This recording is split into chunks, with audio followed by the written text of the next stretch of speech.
Alright everybody, so I'm going to try to put together a quick video on how we're going to be able to use the pen and paper, do our work, take a picture of it with our phone using an app called CamScanner, and that'll convert it to a PDF.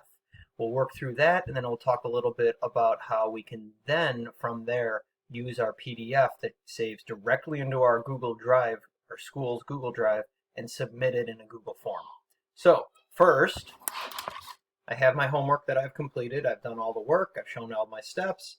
I've copied my images, and I go to my phone and I open up my CamScanner app. It's a free app, so it's opening up now.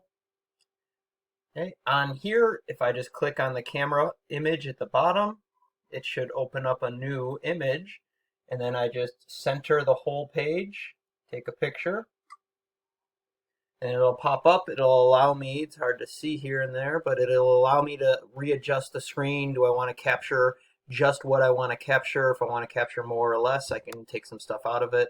And once that's ready, everything is in there. I can click next on the bottom. It crops the image and it clears everything up and makes everything look nice and clear on the image. And I click save. From there, it goes directly into a file here. If I have more than one page, it's hard to see there, but if I have more than one page, I can take another picture now and it'll all put it into the same document. I only have one page for this example, but because I only have one page now, I can click PDF up at the top and it's auto setting it as a PDF, and now I can click share. When I click share, it gets all these options. I want to save it directly up at the top there. You've got the Google Drive. If I save it in my Google Drive, it'll ask me where to save it.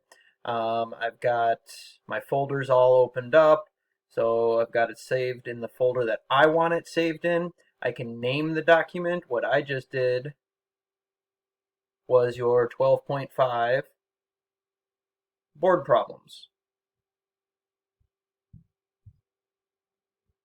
I name the document, it's saved under my account in my folder, and then I click save, and everything is there. And from here, I'll be able to now go back onto my computer and I'll show you where it's saved and how to put it into our new folder in the Google form.